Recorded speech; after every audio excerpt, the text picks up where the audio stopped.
Bun găsit la o nouă ediție a podcastului IMM România. Astăzi vorbim despre firmele de exercițiu, despre de ce ai vrea să devii ca tânăr antreprenor. Alături de mine Matei Bogle, elev, viitor antreprenor. Bun găsit, Matei! Bună ziua și mulțumesc pentru invitație!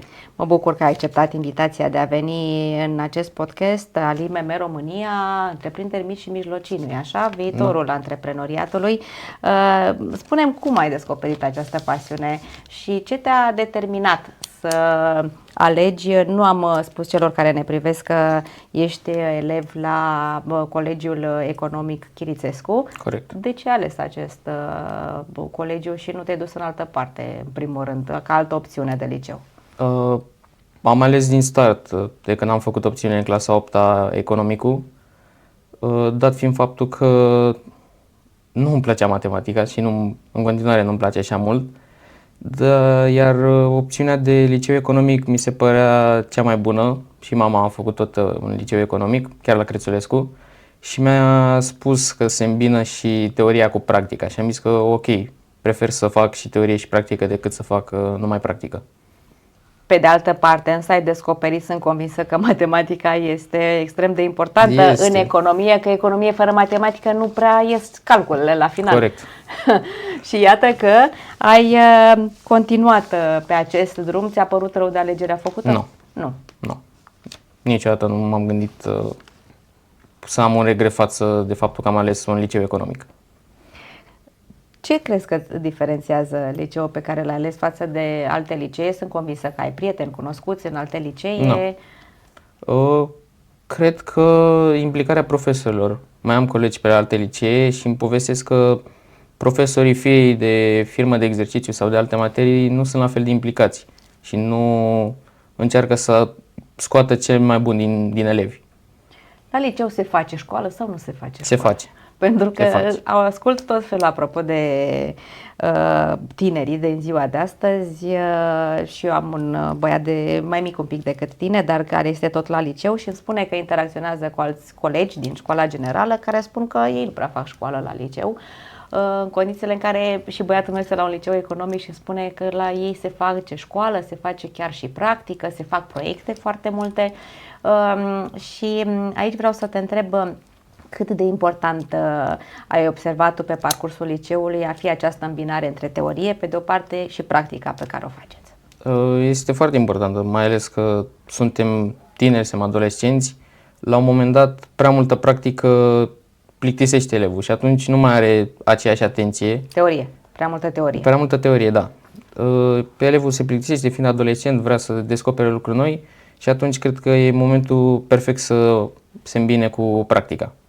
Aveți profesori vizionari în sensul că să vină la voi în întâmpinarea nevoilor voastre de cunoaștere? Da, avem profesori care se implică atât pentru cunoaștere personală, să cunoască elevul în sine, dar și pentru cunoaștere pe plan profesional. Adică dacă ai întrebări legate de carieră sau de un domeniu anume, cu siguranță îți vor răspunde și te vor ajuta să iei decizia corectă. Și apropo de carieră, termin liceul, către ce carieră te îndrepți, către ce facultate?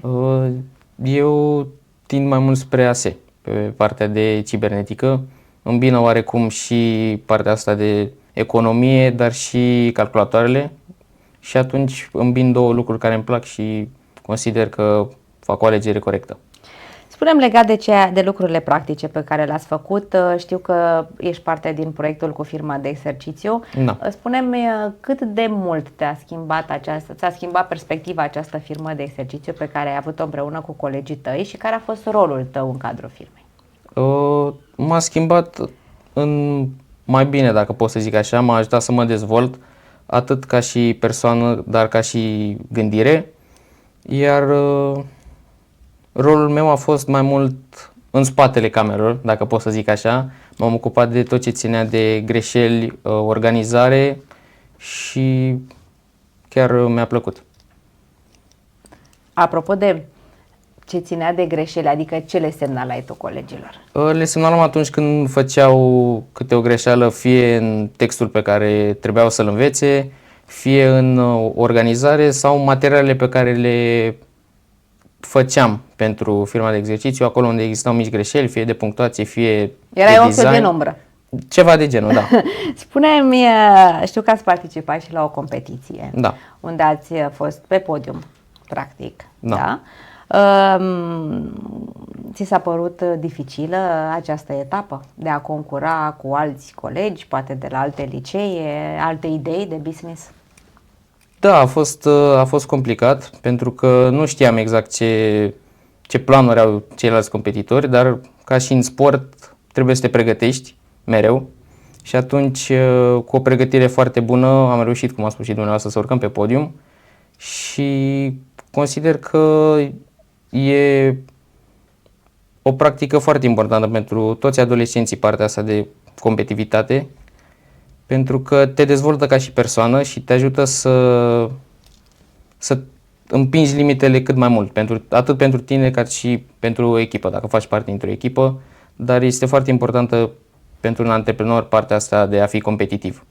Spune, fetele sau băieții din clasă care erau mai implicați în ceea ce înseamnă firma de exercițiu? Aș spune că am fost egali, deci chiar am nimerit o clasă în care să fim egale, atât fetele cât și băieții să arate o implicare egală. Ca și model de business, pentru că bănuiesc că în viitor, pe partea aceasta de tot ce înseamnă economie, nu știu dacă neapărat antreprenor, unde te vezi? Ce îți dorești să faci după ce termini facultatea? Nu știu, să te angajezi într-o firmă mare, să-ți deschizi o proprie firmă? Cred că după terminarea facultății optez mai mult pentru angajare, deși îmi doresc să-mi deschid o firmă, nu o văd neapărat o urgență acum, poate în 5 ani, 10 ani, dar o firmă tot îmi doresc să-mi deschid, dar o să optez pentru partea de angajare. Mai întâi aș vrea să capăt puțină experiență, să învăț cu ce se mănâncă toată partea asta de antreprenoriat. Și te-ai gândit să rămâi în țară, nu să alegi o facultate în străinătate. Da. De ce acest pas? Consider că și noi avem facultăți foarte bune și deși era un gând să mă mut în afară, nu cred că și are rostul. Avem facultăți bune cu profesori buni, pregătiți și e și partea de familie, partea de prieteni care e foarte grea atunci când vine vorba de plecat în afară. Așa este. La rândul tău ai participat la o tabără de antreprenoriat. Spune-mi cum au fost, cum au stat lucrurile pentru tinerii care s-ar uita acum la noi, ce ți-a plăcut în cadrul acestei tabere? În primul rând organizare foarte bine pusă la punct și clar dezvoltarea personală. Am cunoscut și am legat prietenii cu persoane pe care clar nu le-aș fi întâlnit în alte circunstanțe. Am legat prietenii mai strânse clar cu colegii mei cu care poate nu vorbesc atât de mult la liceu și clar cu profesori, cu doamna Mariana Iatagan, care ne-a fost coordonatoare. Am legat o legătură, eu zic, bună și îmi doresc să țin legătura cu dânsa, dar clar și cu persoane care ne-au fost invitați și care au avut un punct de vedere care au schimbat un pic modul de gândire. V-au arătat ce înseamnă viziunea reală în ceea ce înseamnă antreprenoriat, apropo de practică și de ceea ce se întâmplă în realitate versus ce se învață practic din manuale. Da. Spune-mi, ai un model de antreprenor pe care îl admiri? Nu m-am gândit, sincer. Nu m-am gândit la un model de antreprenor. Sau o persoană publică, nu știu, care îți place ție, nu neapărat, nu cântăreți. Cineva care să facă un business, că suntem noi așa la domeniul acesta de business. Poate de la emisiuni cu specific. Da, este un domn în mediul online, Iulian Demeter este numele lui și îl urmăresc și îl admir pentru faptul că este sincer, spune lucrurilor pe față, spune lucrurile pe față și în primul rând are niște valori cu care și eu mă regăsesc. Apropo de valori, dă-ne un pic din casă și spune-ne care ar fi, așa să zicem, top 3 criterii și valori la care tu ții neapărat. Păi în primul rând sinceritatea. Dacă, de exemplu, eu sunt agent imobiliar și doresc să-ți vând un apartament, nu doresc să vin să-ți vând un apartament prost sau să zic că e foarte bun, dar de fapt să nu fie așa. Și consider că sinceritatea într-o afacere este foarte importantă, atât client vânzător, cât și client-furnizor, poate. Sinceritatea, 1. Da. Mai avem 2. Curajul, pentru că este foarte important ca și antreprenor să ai curajul să vorbești, să ai curajul să iei inițiativa, deși toată lumea spune că poate e o idee proastă, poate nu o să meargă, ce faci dacă nu merge, trebuie să ai curaj și trebuie să ai ambiția să crezi în tine și în ideile tale și clar determinarea. Trebuie să fii determinat, clar, dacă toată lumea spune să nu o faci, dacă tu simți și crezi că asta e ideea cea mai bună, să o faci în orice zice lumea. Așa este, determinare și perseverență, pentru că nu e așa, se spune, și în general cei care au făcut business, puțini sunt cei care au reușit din prima, ci au avut parte și de surprize mai puțin plăcute și de eșecuri, de ce nu, și de fiecare dată s-au ridicat, s-au reconfigurat și au regândit planul de business pentru a ajunge la o afacere de succes. Și apropo de afaceri, spuneai că în viitor te-ai gândit să-ți deschizi o afacere. Ai în minte un domeniu pentru că, iată, împletești pe de o parte economia, pe de altă parte ai zis cibernetica în viitor, poate în domeniul acesta al digitalizării, a IT-ului, nu știu, ai în plan, te-ai gândit ce ți-ar place pe mai departe ca și business, dacă ar fi să îți deschizi un business? Momentan nu m-am gândit, dar clar dacă mi-aș deschide un business, m-aș orienta spre partea aceasta de calculatoare, digitalizare, pentru că sunt interesat, e foarte interesată toată partea asta de digitalizare și de calculatoare și cum funcționează ele și cum le implicăm noi în viața de zi cu zi și cred că pe acest domeniu aș alege să-mi deschid o afacere. Ai avut parte, să spun așa, în liceu de a studia acest domeniu mai aprofundat sau crezi că e nevoie de a introduce, să spun, și noile tehnologii în materia de studii pentru copiii de vârsta voastră, pentru tinerii de vârsta voastră? Nu am avut ocazia în liceu să aprofundez Nu întâmplător am pus întrebarea, că știu că nu acest subiect studiază. Și cred că ar fi destul de important acum, odată cu inteligența artificială, ar fi important să fie adăugată această parte de studiu a calculatoare sau nu neapărat de calculatoare, de digitalizare, tot ce înseamnă online în licee.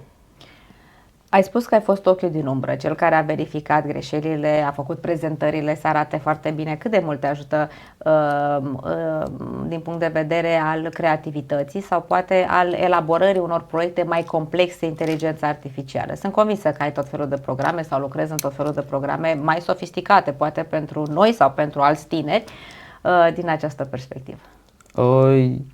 Este important pentru că atât în afacerile mici, dar și în afacerile mari contează foarte mult atenția la detaliu. Mai ales fiind la început, contează foarte mult cum se prezintă un plan, cum te prezinți tu ca și persoană și cum prezinți mai departe ideea și ideea în mare parte. Și consider că este o calitate să fii atent la fiecare detaliu și să corectezi acolo unde alții nu văd. Și cum e? Imaginea se spune că face cât o mie de cuvinte, cel puțin la prima vedere când nu cunoști conținutul, evident că imaginea atrage ochiul și privirea asupra conceptului de business. Corect. Și apropo de concept de business și de îndrumare, cum ai simțit profesorii în acest demers și pe de o parte și pe de altă parte spunem ce au zis cei de acasă legat de acest proiect la care ai participat? Profesorii sau doamna profesoară Mariana Tagan a fost foarte implicată și vreau să-i mulțumesc pe această cale. Probabil dacă n-ar fi tras de noi, probabil n-am fi ajuns pe podium și este foarte importantă implicarea unui profesor și îndrumarea acestuia, pentru că noi fiind încă în liceu nu știm cu ce se mănâncă toată partea asta de antreprenoriat. Iar cei de acasă au fost foarte bucuroși să vadă implicarea, să vadă că facem ceva pe partea asta de antreprenoriat, pentru că în ziua de azi se deschid tot mai multe firme și apar tot mai mulți antreprenori și este foarte importantă cunoașterea asta de la o vârstă fragedă, să zic. Când, apropo de antreprenori și de firme, evident că se deschid multe firme, sunt multe idei de business, cu atât mai multe cu cât, iată, suntem invadați de noua tehnologie, dar la fel de multe se și închid. Și la fel de multe povești că acele firme nu au rezistat din diverse motive, le ascultăm fie în mediul online, fie din experiența unora care au trecut prin acest lucru. Vă motivează să mergeți mai departe sau dimpotrivă vă ridică semne de întrebare privind posibilitatea de a deveni antreprenor?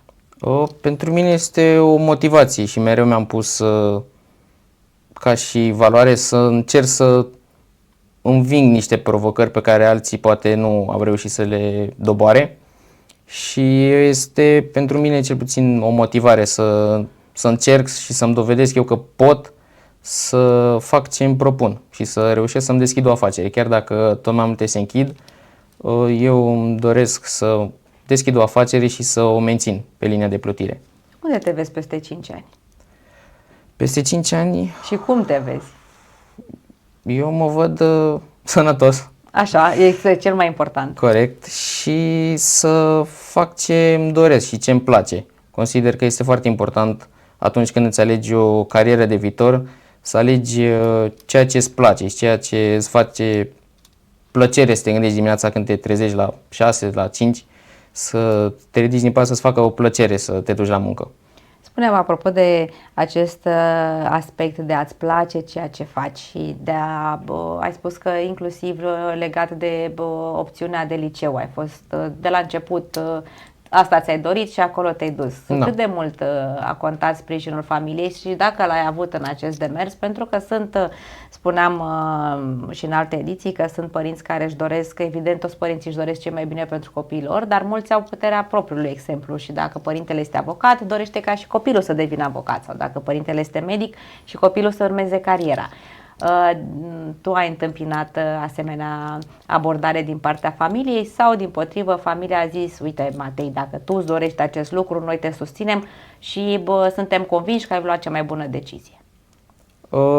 Clar la început au fost câteva restrângeri, adică mi-au zis că uite merge acolo sau merge acolo, dar până la urmă au înțeles că în viață sau alegerea pe care vreau să o fac legată de facultate este strict decizia mea și până la urmă au înțeles ideea și nu m-au mai obligat cum ar veni să aleg o facultate, ci doar au venit cu sugestii. Uite, X a mers acolo și așa, Y a mers dincolo și așa. Și atunci cumva le-am câștigat sprijinul și mă susțin în tot ceea ce aleg să fac mai departe.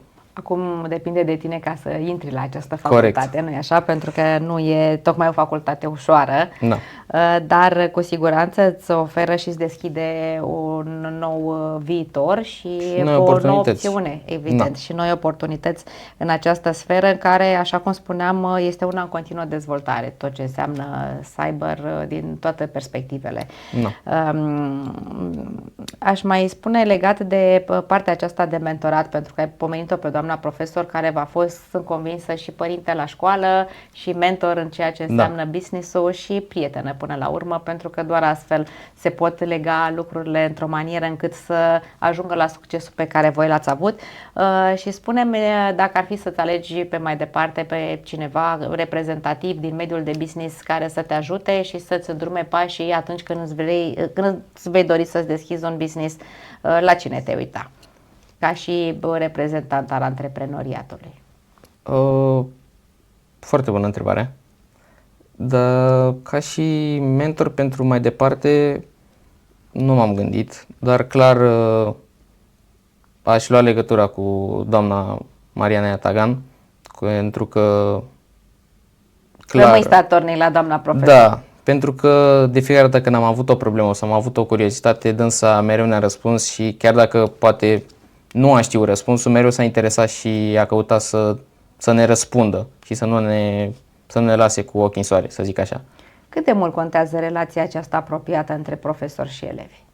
Bănuiesc că nu toți profesorii pe care i-ai avut au fost apropiați de voi sau v-au oferit tot sprijinul pe care voi l-ați solicitat într-un anumit moment. Știm că diferă de la o persoană la persoană. Unii sunt mai aplicați către elevi, către materia pe care o predau, alții sunt, să spunem, doar stricți în ceea ce vă predau și nu atât de implicați emoțional în relația cu voi. Clar, este foarte importantă relația profesor-elev. Cum am spus și dumneavoastră, da, într-adevăr, cu unii profesori nu legăm asemenea legături, dar stând și lucrând atât de mult timp împreună pentru această firmă de exercițiu, cumva legăm o prietenie profesor-elev, care eu spun și sunt de părere că este mai mult decât benefică, atât pentru firmă cât și pentru viitorul elevului și cine știe poate și pentru viitorul profesorului. Uite, și pentru că suntem aproape de final, că iată, avea emoții și timpul a trecut foarte repede, transmite-le acolo un mesaj tinerilor, cei care sunt de aceeași vârstă cu tine și care poate nu au parte de un profesor care să îi susțină și să le îngrijească pașii, sau poate de un membru al familiei care la fel să-i susțină, și transmite-le un mesaj să se gândească la acest drum antreprenorial și de ce să facă un pas, să spunem așa, cu sinceritate, cum ai spus tu, curaj și perseverență în viitor. Le-aș recomanda tuturor celor de vârsta mea să aibă curaj, chiar dacă în jurul lor lumea spune că poate o idee proastă, dacă ei simt cu adevărat și au chemarea asta pentru un anumit lucru, fie el o afacere, fie o carieră, să aibă curajul să își creeze primii pași, fie singuri, fie cu ajutorul cuiva, și să nu le fie frică să ceară ajutorul unui prieten bun atunci când simt că nu mai pot sau nu știu pe ce cale să o ia. Și este foarte importantă și relația de prietenie, fie un prieten bun, fie mai mulți prieteni, să le ceară ajutor atunci când cred că nu mai pot sau sunt pierduți, dar să nu se oprească și să continue să meargă în continuare. Mulțumesc mult, Matei. Să știi că am avut foarte multe personal de învățat din experiența aceasta a ta și din curajul pe care îl ai și tu și colegii tăi în această nouă viziune, să spunem, de antreprenoriat. Mă bucur că ne-am întâlnit astăzi la podcastul IMM România. Vă mulțumesc și dumneavoastră că ați fost alături de noi și rămâneți în continuare pe canalul nostru de YouTube pentru a afla noi informații despre mediul de business și realitatea economică în care ne desfășurăm cu toții activitatea. Acest podcast a fost realizat în cadrul proiectului IMM România, proiect cofinanțat de Uniunea Europeană.